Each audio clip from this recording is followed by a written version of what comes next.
Rice, రోటీ, పుల్కా, చపాతీలో ఎందులోకైనా కానీ ఇలా చేస్తే చాలా బాగుంటుంది పన్నీర్ కర్రీ. ఈజీగా ఎలా చేసుకోవాలో చూద్దాం. ముందుగా సబ్స్క్రైబ్ చేసుకోండి.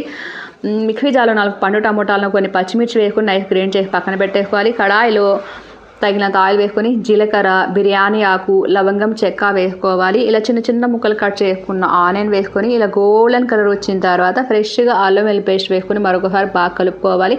గ్రైండ్ చేసుకున్న మసాలా వేసుకోవాలి.